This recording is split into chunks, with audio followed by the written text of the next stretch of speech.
finalists for the question and answer portion. So, our first finalist is contestant number 12.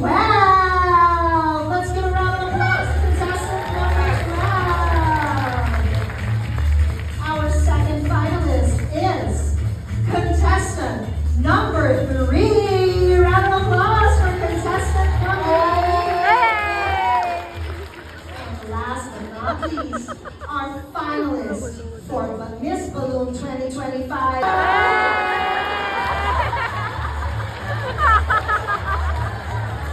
Ladies and gentlemen, give a round of applause to the 3 finalists of Miss Balloon 2025. Now we're going to have each contestant introduce themselves one by one. Finalist number 1, you go first.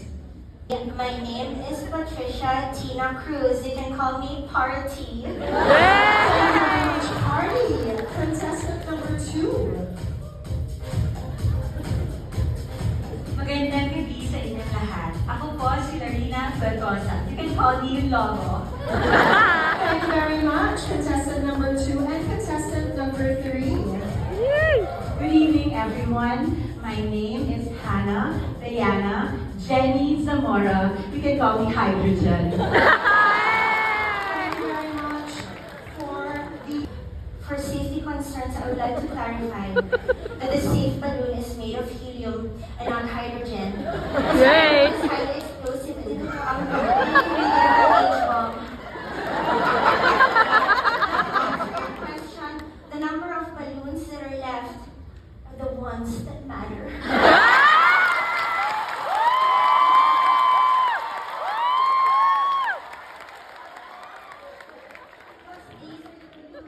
That will bring joy to the holder, even if we know that one day it will either deflate or fly away. And then we will hold on to this little bit of happiness, because as we know, happiness is finite. But even then, when you feel it in your body, you found somebody who makes you change your ways, like hanging with your crew. And maybe you can give each one of them one balloon, and you will know that each one will have, and that matters. Ako, Judge, maraming salamat po sa inyong katanungan. How many balloons will be left in my hand? and why? I heard it.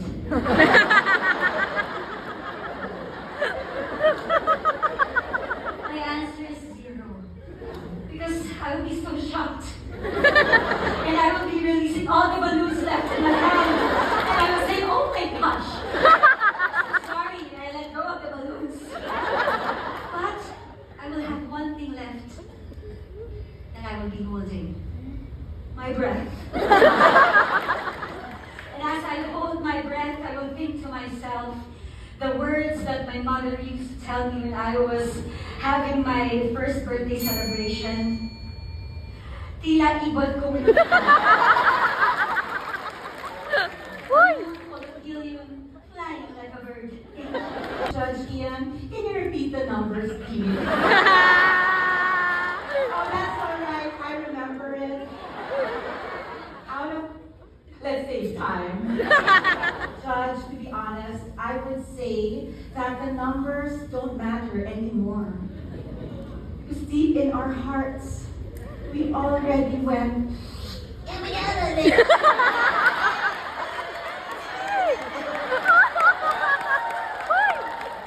becomes intelligible because these plastics, these things that pollute our economy and our environment.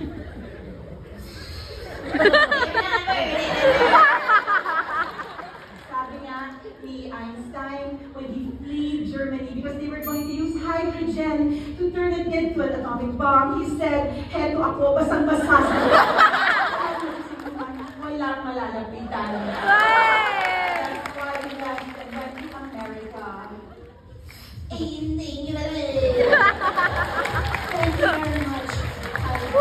I have released is freedom. Freedom because I want to be bound.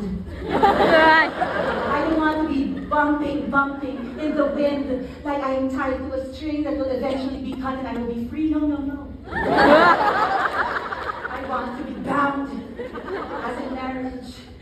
I want to be found and loved. And when I am finally one day, please find me. Find me. And tell me in your vows, please, I want to be where the people are. Want to see him dancing. And take me partying in the Mascara Festival. Thank you so much, Carly. You have one. To the people and ideologies who do not believe in you well, o galing kung ikaw hidlawan. Galing ikaw mong kinabukasan. Ugly. Sa loob or sa labas. I'm President Fred. I think the more important question is, how do you want to pop?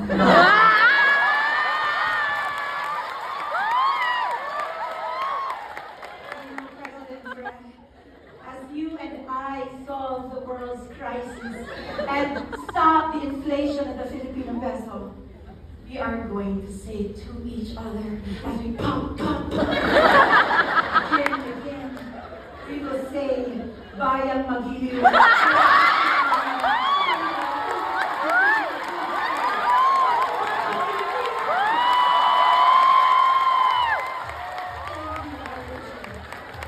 Answer the question. The answer to your question is to pop outside. Because if it pops inside, that is no longer an explosion. It is an implosion. You know, we only believe in science. Then remember, helium balloons are more safe because hydrogen is the main component of them.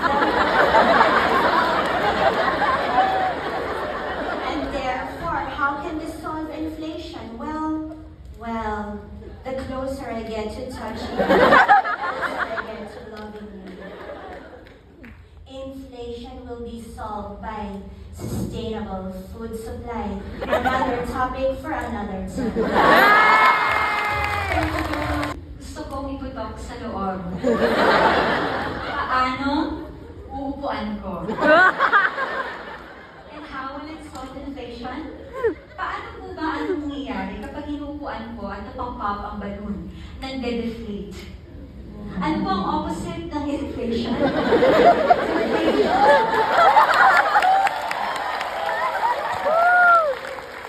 Habang inuupuan ko, ikaw. Ang sasabihin ko sa'yo, init to, tayo tubig.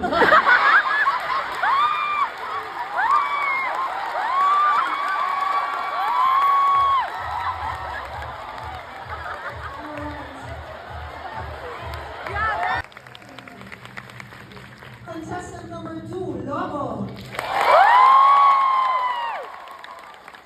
Thank you. Or contestant number 3, Hydrogen.